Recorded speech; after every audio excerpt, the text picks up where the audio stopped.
here I'm going to talk about sort of approaches for estimating efficiency of the sites in the EPIC samples. And you can see this is in some way orthogonal to the questions we were asking before.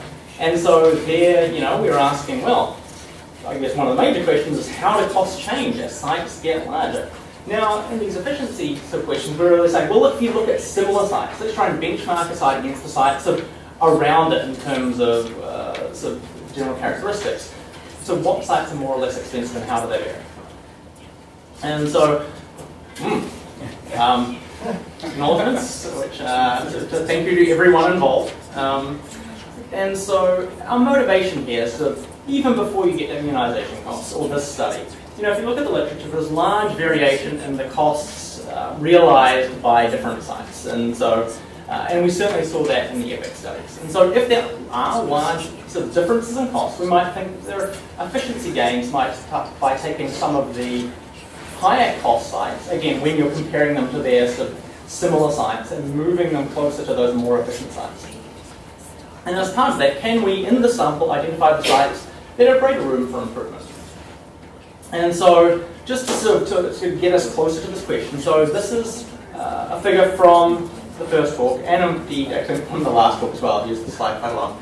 And so this is just these fitted curves of total cost within each country. And you can see, especially in Ghana, I think, which is the most extreme example, the amount of dispersion around this regression line. And so if we say, well, let's control for everything in that study and look at those residuals, what is the deviation between the sort of 25th percentile and the 75th percentile?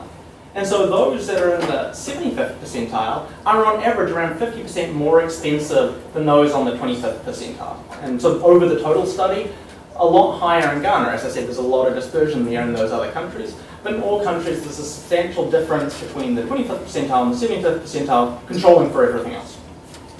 And so certainly we do have, again, and even in this kind of crude analysis, appearance that there's a lot of room for efficiency gains.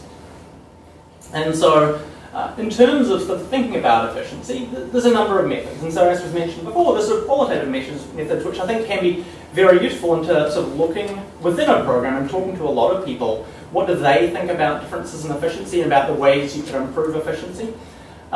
We could, as I did in that sort of crudely in that last slide, estimate a mean function for the total sort of, cost in the relationship to outcomes, and then sort of consider departures from that mean as a sort of way of explaining efficiency or describing efficiency. And then there's frontier methods. And so what these are doing is not necessarily trying to estimate the overall mean production function. They're trying to say, well, where is our efficient frontier? And that for sites like these, what is the most efficient it can be? Which so you can say, for this particular service delivery volume, the number of doses delivered, what is the lowest cost I can achieve? And there's two main methods that are brought to bear here. One is data and development analysis, which sort of comes from operations research, and then some stochastic frontier analysis, which sort of comes more from econometrics. And so there's quite different methods, both trying to get to the same place. Now I'm going to focus on data and development analysis. And so this is a non-parametric linear programming technique. It uses relatively weak assumptions, and so it's not fitting a parametric curve to describe this efficient frontier. It can consider multiple inputs at the same time and multiple outputs. And for this analysis, I must say I'm just using sort of S inputs. I'm just using the total dose, total costs as the output total DTP3, and we can expand upon that. And I'm estimating these values country by country. And what is that? What that is saying is that we're not expecting that, I guess, the sites in one country to help form the efficient frontier for sites in another country. And given that we now have slightly smaller sample sizes, we're working on a country-by-country basis, prior research has shown that these efficiency estimates can be biased upwards just because, they might appear to lie on the efficient frontier, but that's just because you've got a small sample size. Like if you only have a sample of one, then you use that site to define the efficient frontier, which means, hooray, it's sort of perfectly efficient. And so we use methods to sort of correct for that bias. So I'll show you here on a graph. So this is basically how DEA works, in that so these are all the sites plotted by total outputs, which are here, so total doses, total inputs, which are here, total costs. And so this is the sort of scatter plot of the sites. We fit a surface over those sites for those sites which have, we're joining those sites which have the the highest outputs relative to their total costs. And so from that you can see, this black line is our efficient frontier, which is essentially, a piecewise linear function, and then the efficient sites are those that lie on that frontier. With this in place, we can then estimate efficiency as how much, essentially you can think of this as the efficiency statistic as what you would need to multiply the observed cost of a site to get it back to the efficient frontier. And so for this particular site, we might need to multiply this value, so total cost of say 30,000, by 0.7 to bring it back to the efficient frontier, something like that. That is to say, with this metric, a value of 1, it indicates the site is perfectly efficient, and a value less than 1 describes inefficient sites. And so here, now, we have a one input, one output model, and so we can present this on the on a sort of just graphically. And so you can see these are the efficient frontiers for each country. The dotted red line is our efficient frontier. With this method, there still is an ability to identify sites that are so different that we shouldn't include them in our estimation, and so these are these super efficient sites. And then again, we're estimating an efficiency statistic by saying, for this site, what would I need to multiply that by to bring it back to this line, which would be a number of, say, 0.2. It would be a very low number because this is quite far from this efficient frontier. And so if we calculate all of those efficiency statistics, and so to look at the distribution by country, this is what we see. And so I guess first looking at the overall mean efficiency score, this is going from sort of a high and benign of 0.7 down to a low of about 0.47 in Moldova. We can also see sort of quite a wide distribution of the scores within each country. Now, we can also use this method to look at sort of scale efficiencies. And so what I showed you was efficiency scores calculated assuming variable returns to scale. But we can also calculate these values assuming constant returns to scale, which is to say, what we do is compare all the sites to a line connecting the origin to the most efficient site, the site with the lowest ratio of cost to sort of volume. And so those numbers are always going to be lower. But if we sort of divide the VRS efficiency by the CRS efficiency, sorry, the opposite way around, the CRS efficiency by VRS efficiency, we can get an sort of estimate of the scale efficiency. And so what reduction efficiency is associated with sites operating at imperfect scale, where we get a range from 0.92 in Moldova down to 0.66 in Ghana. And so these are the kinds of findings we have out of this DEA analysis. And we can also sort of bring those down to site levels and say, okay, which sites are those with sort of the low efficiency score?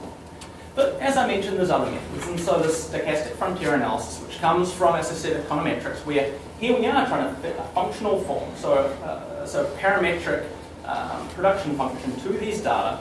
And so here we're using the log. This is sort of very similar to the analysis, to the functional form in the first analysis, so except here we now have service delivery volume on the left-hand side. This is a production function. And we're estimating sort of this regression equation, which is sort of this intercept plus a linear and quadratic term for total costs. This is just a very sort of simple production function. And then the efficient frontier is estimated by translating that sort of mean function across, assuming there's sort of two errors. One is sort of any measurement error, but then there's also this efficiency difference, which is sort of an error which is essentially bounded at 0 and then goes up. So if we go through all that process and then estimate sort of the efficient frontiers with this method, this is what you see. And so again, we've got country by country, each dot represents a site. And so if we look at Ghana, the solid line is our mean function, and then the dotted line is our efficient frontier. That's that mean function translated out. Now, if you remember sort of 4 slides earlier, where we had that efficient frontier calculated with DEA, it looked a little bit different, and we can superimpose those. And so now the dotted red line is our DEA frontier, and the dashed blue line is our SFA, the stochastic frontier analysis line. And so these methods are telling us very different things about where this efficient frontier is, which sort of leads into differences in the efficiency scores. And so here we have histograms again, DEA results on the top, SFA results on the bottom. In some countries, we see results that are relatively similar. And so in Benin, both the mean and the distribution of our efficiency scores are about the same. But if you look at Moldova, we're getting quite different sort of stories from these different methods. Similarly, if you plot them so one against each other, and so look at the bivariate distribution. So this is the rank by stochastic frontier analysis. This is the rank by DEA on the horizontal. We can see, in some countries, things look pretty good. In Moldova, in Zambia, the agreements, these scores for most sites are relatively similar. But if you sort of just look so crudely at the rank correlation across all these scores, they're, in most countries, they're fairly imperfect. These scores are telling us different things about individual sites. And this is really not a new finding. People have found that in small samples, where there might be measurement error, where sites might be operating in slightly different environments, that SFA and DEA estimators can diverge, and that both of them can be wrong even when they are in agreement. So this is a study by the group at IHME, sort of looking in some simulation experiments about what is the best estimator you can use, and they find that, again, in the kinds of conditions we might see in low and middle income countries, that both of these methods have their problems. But they did find that an ensemble model, to bring both of those approaches together, was the best you could do in a lot of situations and reasonably robust, and so it was never the worst. And so if we now just look at our sites again, this is plotting our sites as a function of total DTP3, total costs, this does seem to be providing reasonable results. And so the blue being the most efficient sites, the red being the least efficient sites, we can see those sites which are providing high doses relative to their costs are dark blue. Those sites like this one here, which is standing out in terms of having quite high costs relative to its DTV3, so have a very low efficiency score. And so hopefully that I guess provides some crude, reassurance about this method. If we think about what is the mean efficiency level across those countries, we go from similar-ish to before. We have a mean of 0.7 down to a mean of 0.5 in Ghana.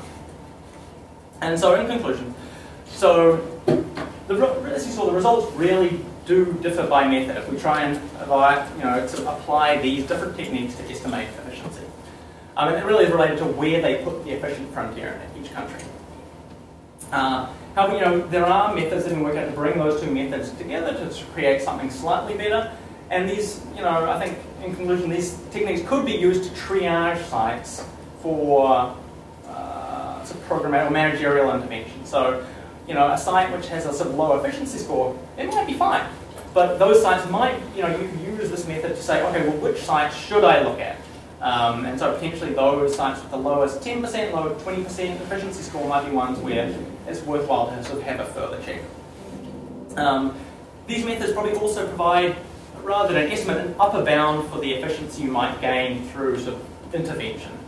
Now, one reason is that a site which in this analysis appears to be very inefficient, it might be operating, and so this is some of the issues that we came to before. They might be operating in an environment with a very poor road network, or the local population is less interested in getting immunized as compared to some other areas, which it's difficult to change just by working on the site.